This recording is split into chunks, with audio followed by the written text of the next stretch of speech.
Keely, come. Good girl. Come. Come. Good. Sit. Sit.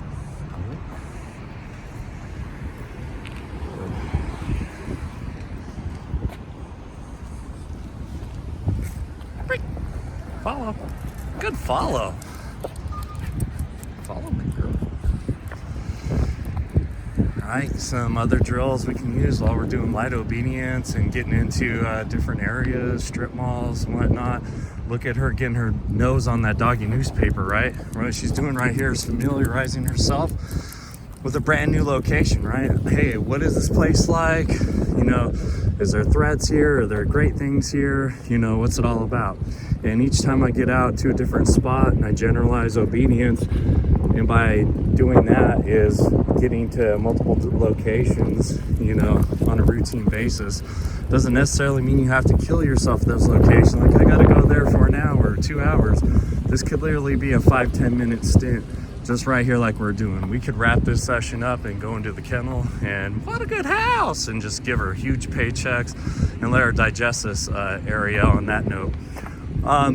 We've built her focus up a little bit more through training and stuff, so now we're out here after a work session. Go ahead, just let her relax and go check out the area. You know, we got it. What am I looking? Come out. Follow. Good follow. That's good follows. Good come, Keely. Good sit, Keely. Good sit. Mama! Sit. Good. Mama doggy! It's so cute! Mama! Good sit. Sit, good girl. Gosh, good. Sit. Good. Just put your ass on over there. Sweep it up for her.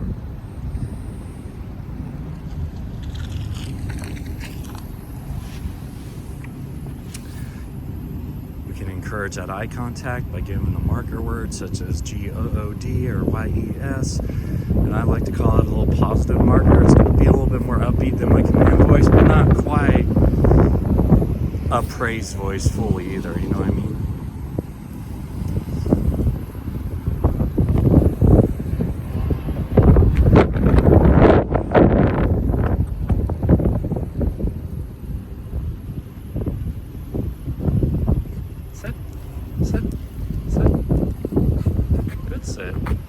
Accountability to that. She didn't move too far from that spot.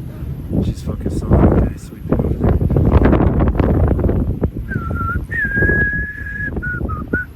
Good. Sit.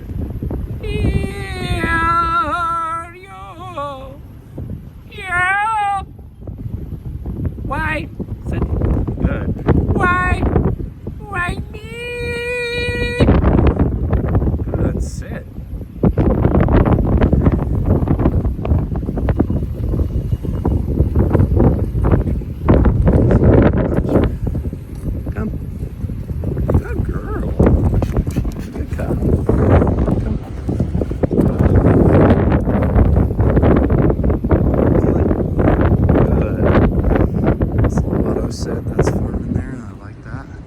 She's getting used to the routine of the CLME, to you, to the SIT, and then a lot of times you're going to get, you know, an algorithm that builds in for an auto sit for you. Very useful when you're coming in the door, manners and all that.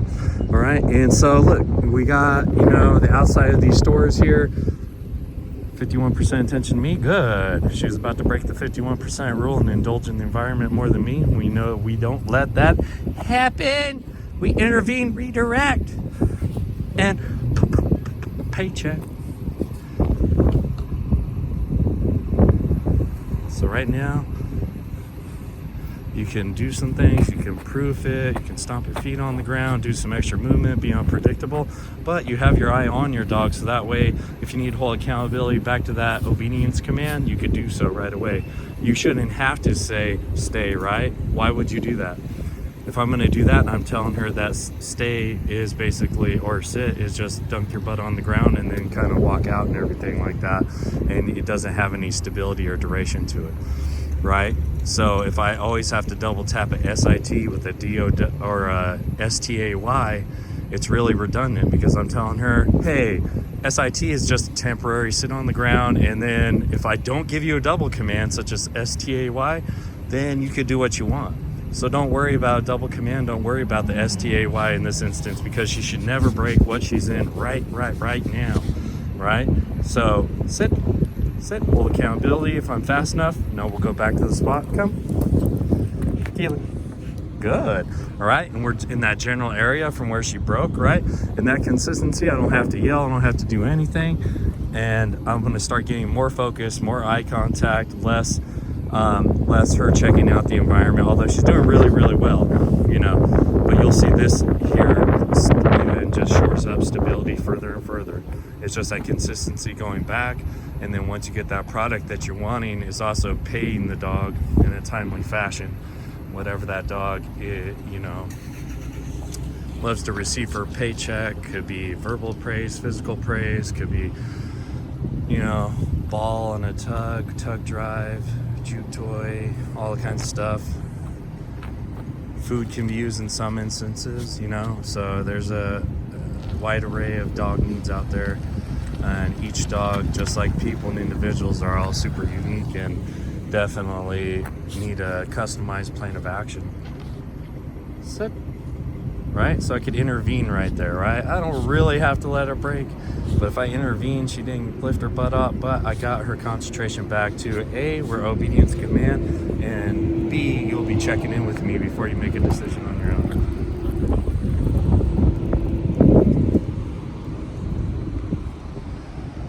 And right now she's in study hall, right? That's what she's doing. She's like, what is all this stuff out here? Cool.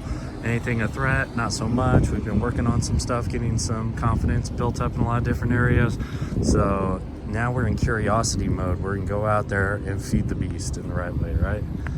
Feed the beast with knowledge and generalization of obedience into multiple environments is what we want.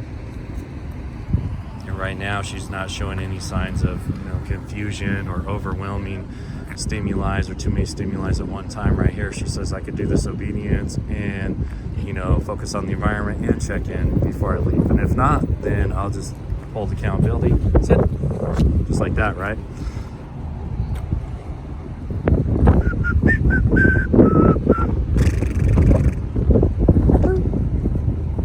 Sit. Break. That's a good mamas. Oh, these are good girls. Oh, that's a good girl. Keely. And her mamas. Yeah. Right? And those paychecks, no matter what, if the dog... Come. Good, come. If the dog needed to counter condition to stuff that had a negative stimuli, with dog aggression, could be, you know, aggression with anything, could be just lack of confidence, fear aggression could propagate from that. It could just be skittishness. The dog hasn't had an opportunity to read everything in its environment, gain confidence over time, and get a necessary amount of repetitions to kind of really file things in a categorical manner that are good, bad, or indifferent, right? And that's what a dog is doing every time it hits out this little patch, this little mini environment. To a human, oftentimes it might seem like we got to go to a different state for a different environment, or I got to go to, you know, the other side of the state, you know what I mean? It's a big deal. But for dogs, a whole new environment, a whole new island adventure could just be 10 feet in the other direction, right? And she's showing you that right now, and she's got her nose glued to the ground. As we hit other areas, follow. Good. So I can use that follow command where I have her checking in with me. It's a proximity command. You know, think of a 360-degree bubble around your body, and that bubble can extend to as far as good as that off-leash obedience is with that dog and checking in with you. You know, you can use 10, 15, 20, 50-foot leashes, 100-foot leashes, so you can proof the training before you ever get to the off-leash advanced stage. You already knew yesterday you were good to go, so you don't have to be unsafe while training for off-leash. Keely. Mamas. Hep. Come. Good girl. Come. right? So more indulgent environment, and then I'll reacquire that command. Good. Come, good girl. Mark it in place. Good. Sit.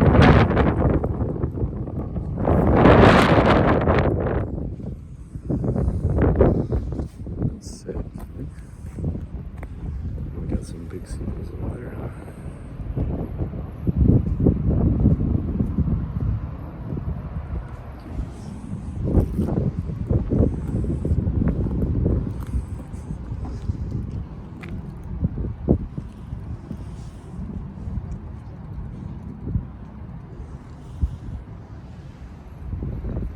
So she's checking out the moment. Human study hall, harvest buffet, Goodwill, and sweeping. Keely, sit. Good. Break. Let's go, mamas. Ah, what a good girl.